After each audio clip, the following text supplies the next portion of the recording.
A traditional Grand Prix involves three free practice sessions, qualifying session, and a main race. The practice session helps drivers and engineers to learn the track and experiment with different setups and configurations they will want to use during the main race. The qualifying has three levels, Q1, Q2, and Q3, and the fastest driver that is able to survive all three hurdles starts in pole position on race day.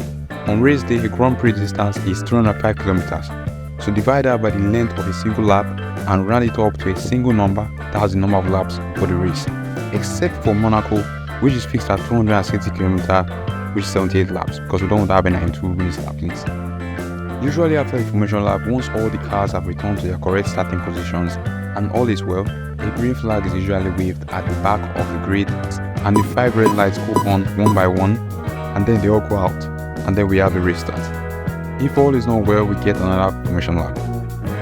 The virtual safety car or VSC applies to the whole circuit. It's a way the race director can neutralize the race in the event of an incident. The VSC limits the drivers to a set, slower variable speed limit and lap time. The race director deploys the VSC when there's no need for a full safety car on the track, but needs something more than the double waved yellow flag. The main difference between the VSC and the regular safety car is when the safety car is deployed, a driver with a huge lead loses that lead distance because every car has to line up behind the safety car, but with a VSC, all drivers are capped to the same minimum lap time, meaning that any gap between cars will be more or less reserved.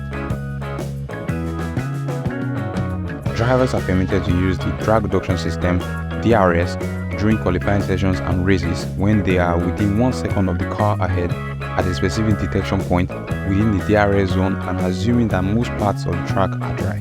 The exact number of times DRS can be used may change from race to race and is determined by the race organizers and the FIA. Track limits seem simple. Stay within the white lines and you're good, but some tracks can be very tricky, and so is policing and enforcing penalties on the missteps. Drivers will be judged to have left the track if no part of the car remains in contact with it.